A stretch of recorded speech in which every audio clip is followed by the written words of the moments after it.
Jacob and Rebekah have deceived Isaac, and Jacob received the blessing reserved for the eldest son. Well, it was reserved for the eldest son, except in this case, because God wanted to bless Jacob. Everything may have been done in an underhanded way, and I'm sure it wasn't pleasing to God, all that they were doing. But God used it anyhow and accomplished his will, making Jacob the one through whom he will bring the promise given to Abraham and Isaac. Genesis 27:30-37. Now it came about as soon as Isaac had finished blessing Jacob, and Jacob had hardly gone out from the presence of Isaac, his father, that Esau, his brother, came in from his hunting. Then he also made savory food and brought it to his father. And he said to his father, "Let my father arise and eat of his son's game, that you may bless me." Isaac his father said to him, "Who are you?" And he said, "I am your son, your firstborn Esau." Then Isaac trembled violently and said, "Who was he then that hunted game and brought it to me, so that I ate of all of it before you came and blessed him? Yes, and he shall be blessed." When Esau heard the words of his father, he cried out with an exceedingly great and bitter cry, and said to his father, "Bless me, even me also, my father." And he said, "Your brother came deceitfully and has taken away your blessing." Then he said, "Is he not rightly named Jacob? For he has supplanted me these 2 times. He took away my birthright, and behold, now he's taken away my blessing." And he said, "Have you not reserved a blessing for me?" But Isaac replied to Esau, "Behold, I have made him your master, and all his relatives I have given to him as servants, and with grain and new wine I have sustained him. Now as for you then, what can I do, my son?" In Hebrews 11:20 it says, "By faith Isaac blessed Jacob and Esau, even regarding things to come." Where's the faith in this blessing? Isaac's been deceived. In verse 33, Isaac said, "Yes, and he shall be blessed."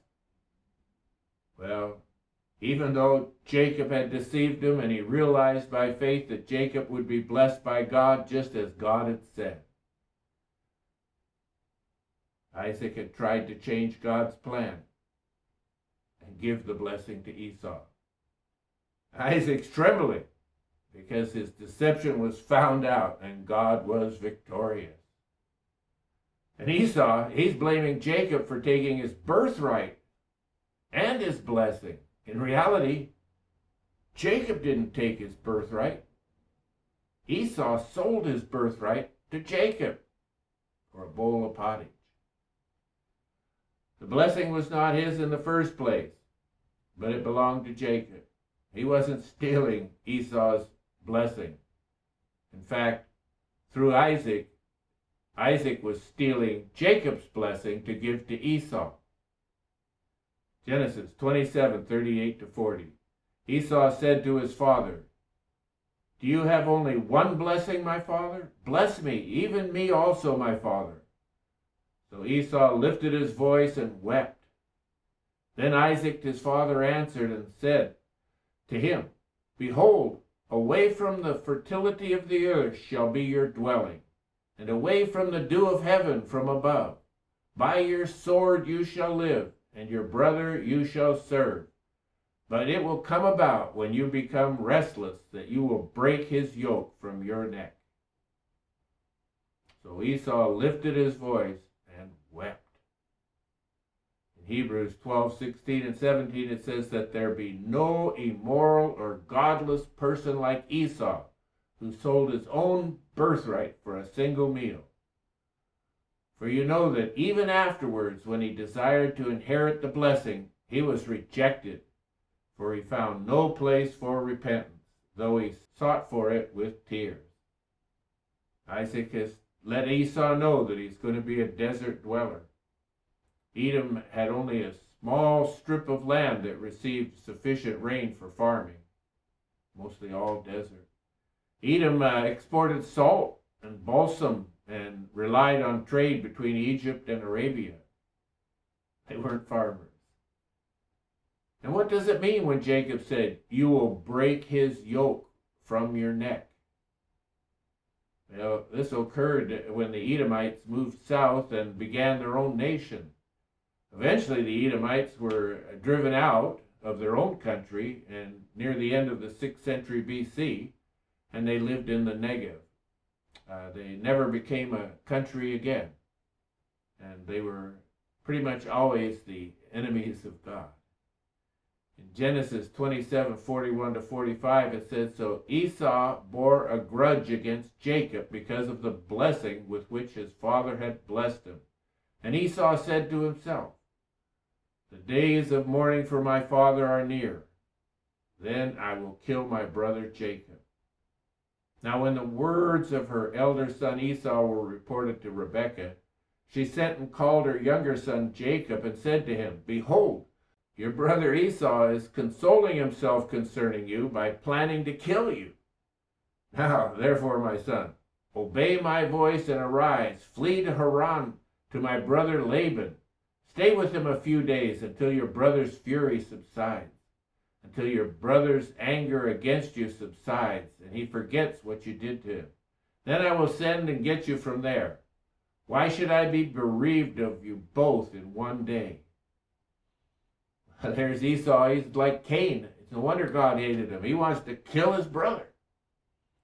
He hated him because he has received the blessing from his father. And Jacob was the one that was supposed to receive it. Killing Jacob is Esau's way of consoling himself. What a nice guy. I'm going to feel good if I can just kill this person. Esau is not a nice guy. Esau's plan to wait until Isaac dies to kill Jacob gives Jacob a chance to get away. Esau doesn't realize his father's going to live for another 43 years. But Rebekah, she's a planner. She's busy planning again. And her plan is the blessing has been given. There's all kinds of more problems now. And she wants to get Jacob to flee to Haran and stay a short time there with Laban until Esau's anger subsides. The few days Rebekah was thinking about would end up to be 20 years. Rebekah didn't know at the time that she would never see Jacob again in this lifetime. So what does Rebekah mean that she would be bereaved of them both in one day? I mean, if Esau kills Jacob, Esau is still there. Well, if Esau killed Jacob, then Esau would have to be killed because he would have been a murderer. It's obvious that the whole family thought that Isaac's days on earth were very short. No one inquired to God that we know of about, hey, how long is Isaac going to be here? I don't know if God would have answered or not, but they certainly were just looking at him thinking he's on his last days. So if Esau was really going to wait until Isaac died before he killed Jacob, there was no need for Jacob to go away. It was going to be a long wait. Genesis 27:46, Rebekah said to Isaac, "I'm tired of living because of the daughters of Heth. If Jacob takes a wife from the daughters of Heth like these, from the daughters of the land, what good will my life be?" Rebekah doesn't let Isaac know that Esau, he's planning to kill Jacob. She uses marriage as a reason to send Jacob off to Haran. The grief that the Hittite wives have brought make it easy for Isaac to agree with Rebekah. Genesis 28 verse 1, it says, "So Isaac called Jacob and blessed him and charged him and said to him, 'You shall not take a wife from the daughters of Canaan.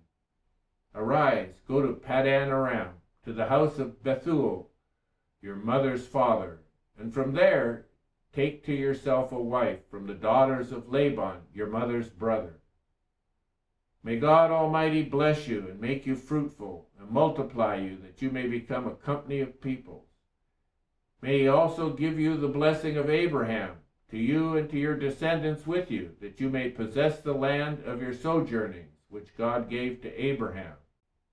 Then Isaac sent Jacob away, and he went to Padan Aram to Laban, son of Bethuel the Aramean, the brother of Rebekah, the mother of Jacob and Esau. So Isaac accepts Rebekah's appeal and sends Jacob to Haran and tells Jacob that he should marry and who he should not marry.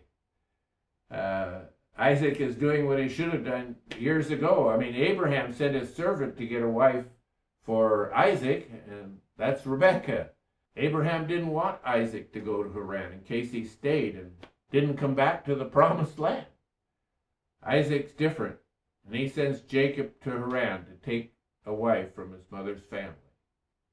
I think Isaac and Rebekah know Jacob well enough that when they tell him not to marry outside of his mother's family, he won't do it. He's going to do as his parents have told him to do. And Isaac prays over Jacob for God to multiply him and give him the blessings of Abraham.